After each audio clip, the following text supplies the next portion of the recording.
Hi అండి, అందరూ ఎలా ఉన్నారు? మా ఇంటి వంట చూడడానికి రెడీగా ఉన్నారా? చూడండి, ఎగ్స్ను ములక్కాయ గ్రేవీ చేస్తున్నాను. టమాటాలు కావలసినవండి, పచ్చిమిర్చి, కొత్తిమీర, మసాలా, ఆనియన్స్.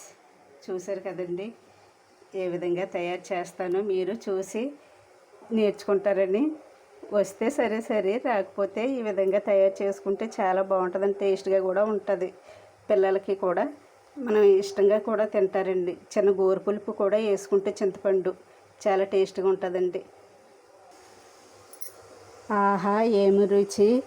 తినరా అవి మరిచి అన్నారు కదండి. వంకాయే కాదండి, ఏ కూర టేస్ట్గా ఉన్నా ఆ విధంగానే తినొచ్చండి.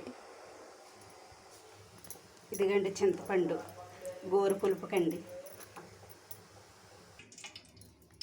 ఈ కూర చేసే వేడికను చూసి చేసేద్దాం రండి.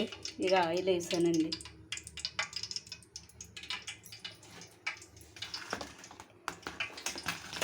ఎగ్స్,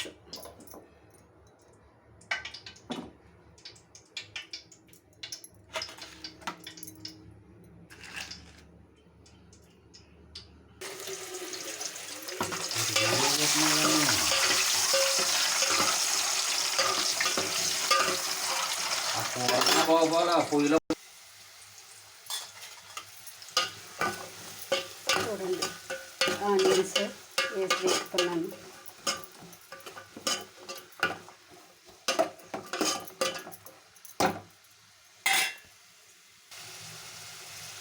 తగినంత సాల్ట్ అండి. టమాటా వేసానండి. మసాలా వేసానండి. ములక్కాయలు వేసాను. చూడండి, ఇది వేగాక కారం వేసి దగ్గరికి అయ్యే వరకు ఉండి అప్పుడు వాటర్ వేసుకోవాలండి. స్పూన్నర కారం వేసానండి. మీ కూర తగ్గట్టు వేసుకోండి, ఉప్పు అయినా కారం అయినా.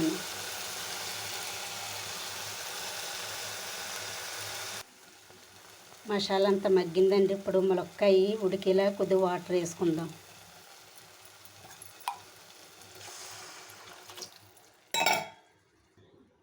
మా ఆయన గారికి కాఫీ గురించి పోవాలండి.